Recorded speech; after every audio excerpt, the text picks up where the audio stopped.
So then this is actually what temptingly led to the birth of a movement that I strongly disagree with, but a movement that had an answer to that question nonetheless. That was what gave birth to the rise of stakeholder capitalism, right?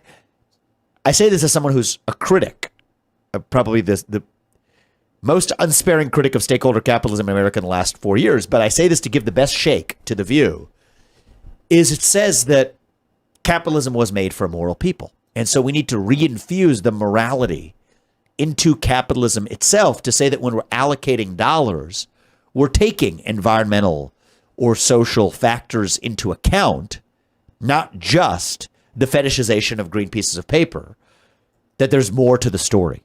I'm giving as charitable of and truly empathetic account as I can. I have a different worldview of how to deal with it, right? My view is let the green pieces of paper be the green pieces of paper, right? That's okay if it's just about stuff. But there's a separate sphere of our lives in our body politic, in the civic sphere of our lives or the spiritual sphere of our lives, where that money ought to have no influence whatsoever. That's right. Right. And so I'm one of these people who resists the idea of infusing those moral judgments into how the dollars are allocated, but instead to make sure the allocation of dollars in that sport of capitalism is just one of many spheres, maybe even one of many small spheres of a total life well lived and a society well functioning. And so part of my objection to stakeholder capitalism is that it wrongfully marries our body politic with our system of allocating goods and services and stuff, when in fact, I don't think we need capitalism and democracy to share the same bed. What I think we actually need is a clean divorce.